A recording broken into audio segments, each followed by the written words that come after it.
नमस्कार सांग माने मु शुभ आपण मानक स्वागत करुच्ची आम चैनल में शुभ को सांग माने मो रेसिपी वीडियो जदि आपण मानक भल लगुच वीडियो को लाइक शेयर करने सहित चैनल रे जदि नुआ अच्छा तेज चैनल को सब्सक्राइब कर दिंतु। चलतु सांग माने डेरी न करी रेसिपी स्टार्ट करवा। सांग माने आज आम नाउडंक आलू संतुला बनैबा। देखंतु सेथिपाई मुझे नाउडंक पत्र को भल भाव में काटी नहीं तार डंक को मध्य काटी नहीं एवं किसी आलू काटी नहीं मुझे कलिया कलिया डंक नहीं देखंतु काटिकी भल भाव में धोई नहीं। देखंतु सांग माने मुझे मसला पूर्व बाटी नहीं एठी मु गोटे चामच जीरा नहीं गोटे चामच सोरिष नहीं गोटे रसुण छड़ाई बाटी एवं गोटे पियाज नहीं चारोटी सुखला लंका नहीं एसबू को मुझे भाव में बाटी नहीं। मसला को एबे मु साइड रे रखी नेली गोटे कढ़ई नेली काटिकी धोईकी रखी नाउडंक आलू एसबू को देदेली। एसबू को देकी मु एबे एथिरे गोटे कप पानी देदेली।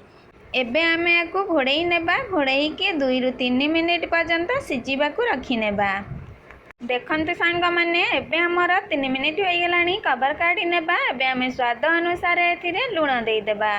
लूण देकी आमे एबे याकू भल भाव रे गोळेई नेबा। सांग माने मुझे प्रथमे लूण दे नथिली कारण एगुरे शाग गुड़ाक सीझी गले टिके कम हो से पूर्वर लूण दे नथिली टिके सिझाई नेली कमीगला जमीती सेमिति लूण देली स्वाद अनुसार। एबे आमे याको घोड़ई नेबा घोड़ई की आउ 5 ରୁ 6 मिनिट पर्यंत याको सिझिबा को नेबा। देखंतु सांग माने एबे हमर 5 मिनिट होई गलानी। एबे हमर नाउडंक गुराक भल भाव रे सिझी गलानी। एबे मु गोटे पात्र रे सब को काढ़ी नेली। एबे आमे को साइड रे रखी नेबा कढ़ई गरम करबा सेथिरे 2 चामच तेल देई देबा। सरसों तेल देइची तेल हमर भल भाव रे गरम होई गेला। एबे मु एथिरे गोटे चामच पंच फुटण देई देली। फुटण को मु फुटिबा पई रखी नेली। फुटण हमर भल भाव रे फुटी गेला।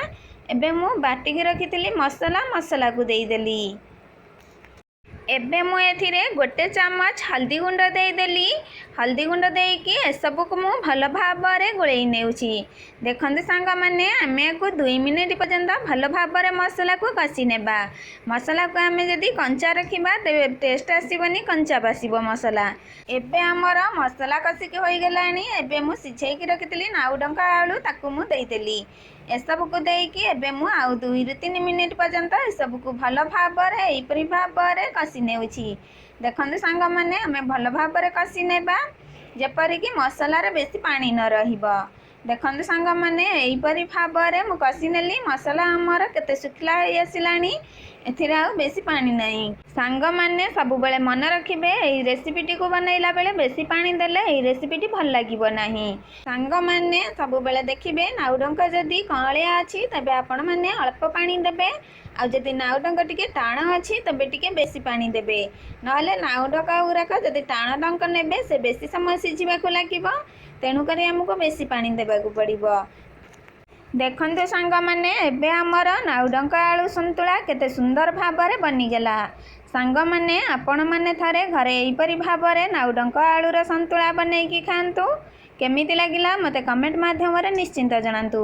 मोर रेसिपी वीडियो जदि आपण मानक भल लागिची वीडियो को लाइक शेयर करबा सहित चैनल रे जदि नुआ अछंती तबे चैनल को सब्सक्राइब कर दियंतु। चैनल रे आगु को शेयर हेबा को थिबा नुआ नुआ रेसिपी वीडियो जदि आपण माने देखिबा को चाहउचंती तबे चैनल रो नोटिफिकेशन बेल आइकन को ऑन कर दियंतु। सांग माने चैनल टी को सब्सक्राइब कर दियंतु। सब्सक्राइब करबा आपण मानक पई बिल्कुल फ्री अछि। राहुची धन्यवाद।